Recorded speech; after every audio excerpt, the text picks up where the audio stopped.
காளியம்மாள்னா யாரு? யாருக்கா தெரியுமா? இப்ப தெரியும். ஆனா இதே 10 ஆண்டுகளுக்கு முன்பு காளியம்மாள்னா யாருன்னு தெரியுமா? ஆனால் இப்ப சமீப காலமாக அவங்க வந்து டிவில இன்டர்வியூல பேசுறது அது எல்லாமே வருது. அந்த பேசுக்கும் இந்த நாம் தமிழர் கட்சிக்கு வந்த பிறகு இருக்க பேசுக்கும் அதிகமா வித்தியாசம் இருக்கும். இங்க பாத்தீங்கன்னா அவங்களுக்கு நாம் தமிழர் கட்சி அண்ணன் செந்தமிழன் சீமான் அவர்கள் எந்த அளவுக்கு அவருக்கு முன்னுரிமை கொடுக்கணுமோ அந்த அளவுக்கு கொடுத்து என்னோட குலதெய்வம் காளியம்மாள் அப்படின்னு உலக தமிழர்களே வச்சு கொண்டாடிட்டு இருந்தோம் நாங்க.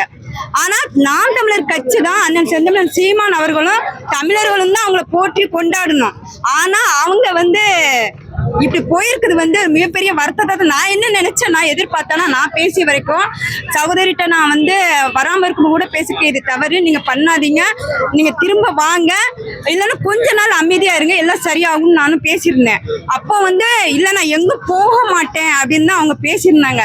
நாங்க என்ன நினைச்சோன்னா தனியா ஏதாவது இயக்கம் மாதிரி முன்னு கொண்டு போவாங்க அப்படின்னு தான் நான் எதிர்பார்த்தது. ஆனா இந்த மாதிரி ஒரு மட்டமான அரசியலுக்கு போவாங்கன்னு நான் சத்தியமா எதிர்பார்க்கல. உங்களுடைய பேச்சு திறமை எல்லாமே சாக்கடையில விழுந்துடுச்சு. உங்களோட நாங்க இருந்தோம் பாத்தீங்க, உங்களுக்கு ஊக்கம் கொடுத்த பாருங்க.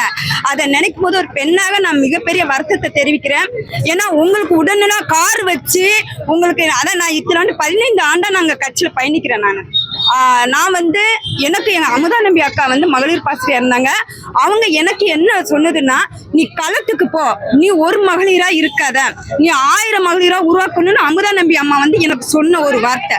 அந்த ஒரு வார்த்தைக்காண்டி நான் மேடை பேச்சு கூட நான் விருப்பப்பட மாட்டேன்.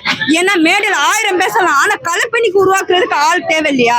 அதுலதான் நான் ஒரு முன்னோடியா நான் இருந்து வந்தேன். அப்படி இருக்கும்போது ஒவ்வொரு அமைப்பிலையுமே அண்ணன் வந்து ஒவ்வொரு பொறுப்பாளர்களுக்கு அண்ணன் முக்கியத்துவம் கொடுக்குறாரு.